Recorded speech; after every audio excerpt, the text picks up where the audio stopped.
Hürmeti çok bir kızla evlenmişim.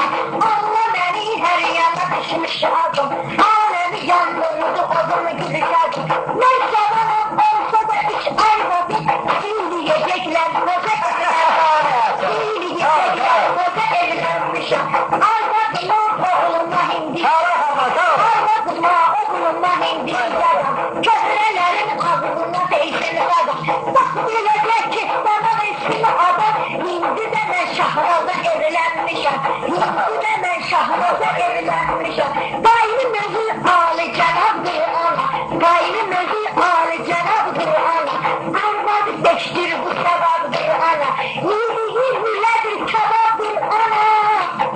Kız o yana kızımıza evlenmişim. Kız o yana kızımıza evlenmişim. Aralı işte mukarrımı düştü sancıya. Aralı işte mukarrımı düştü sancıya. Bir bu toprağı aldım gittim Soğuçu'ya. Aşık oldum orada bir uğurçuya. Tuttum bile başladım adım sözümle.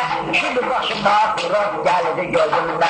Şimdi başıma kurak geldi gözümle. Dedim adım nedir dedim Maruz'da. Dedim gözümden görmüşem Horuz'da. Dedi idicileri kurak zararda. Diyen derdim lafı çıktı yüzümle. Kül başıma kurak geldi gözümle. Kül başıma kurak geldi gözümle. Bir yaşadan çıktıkından fıskadı. Bir yaşadan çıktıkından fıskadı. Tuttu beni pencereye sıkladı. Orada gördüm apendifim patladı. Bir dasta söyledi üstelik dizimine. Kül başıma kurak geldi gözümle.